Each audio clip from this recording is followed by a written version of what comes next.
Welcome back to Toyota Sports Talk. Always great to have Lake Lewis on the program. Lake does a great job covering those Washington Commanders on a daily basis.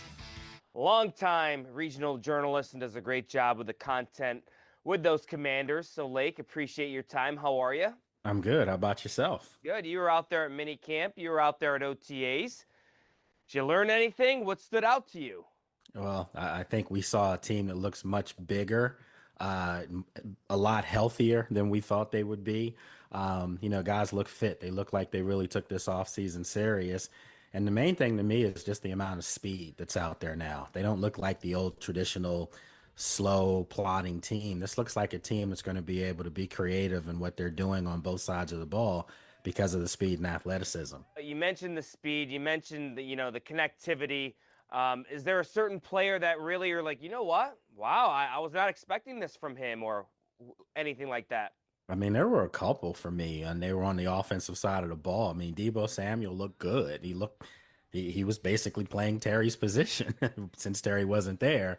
And if he does anything that what we saw over the past couple of days, even going back into, the OTAs, when Terry does get here, which I think we all think he will, I think that's going to be a really nice tandem. I think Jaden will have a lot of options. All right, we talk a lot about the offense, but defense has some question marks.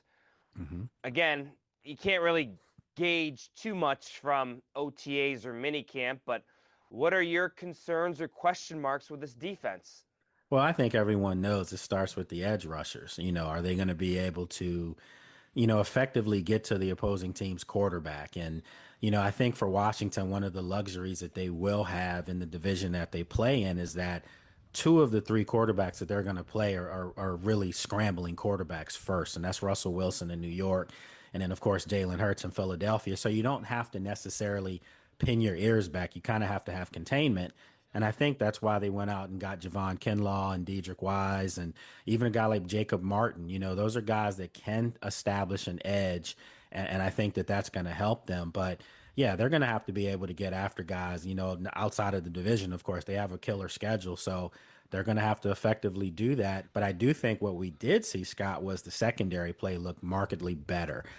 Trey Amos looks really good. And then I also kept my eye a couple times, on Tyler Owens, a guy that last year they liked. He was a rookie undrafted player. Well, I think they have plans for him to be on the field, consistently this year. And he does look like he was making some plays out there. How did Marshon Lattimore look to you? He looked good, and obviously, I'm not sure if it was just me, Scott, but he looked small. Like he looked like he shed about 10, 15 pounds. Obviously, I don't think he lost that much, but he did look very thin. And, I think that naturally he's, trying to make sure that he's in shape and he's healthy and ready to go.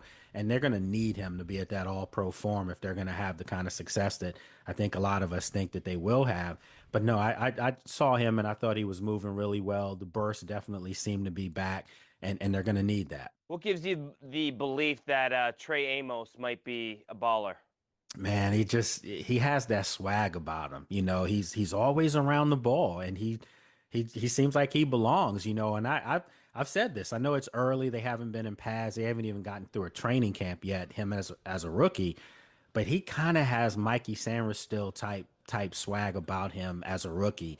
And I would not be surprised if he had in his rookie campaign the kind of campaign Mikey had last year in his rookie campaign.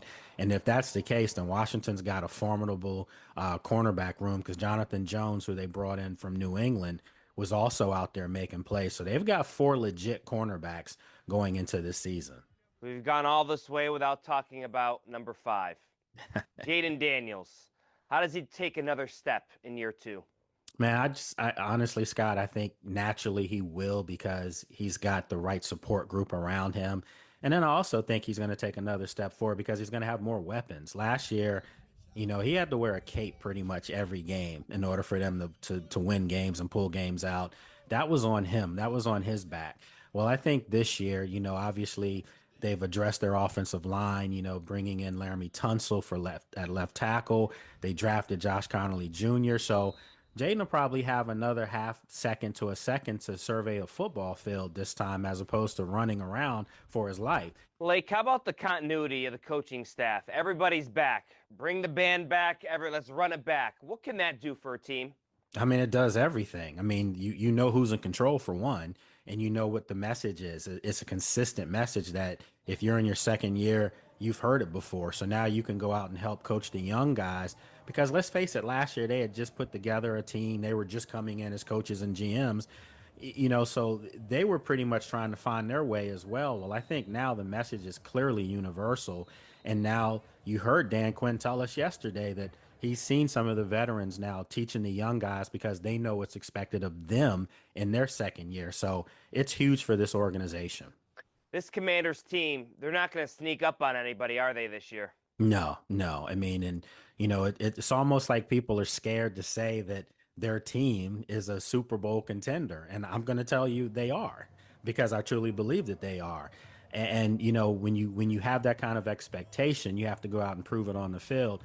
But I think they welcome that challenge. Let's face it, a lot of these guys, if you've been in Washington for more than 2 years, all you knew was losing. So now that you are kind of like a darling of the league right now, and you're going to be playing overseas this year, look, you've got every opportunity in primetime games to prove that you are legit. And we're going to have to just wait and see how it unfolds. Great stuff as always, Lake Lewis. Thanks so much. Appreciate you, my friend. Good seeing you. Much more to come right here on Toyota Sports Talk.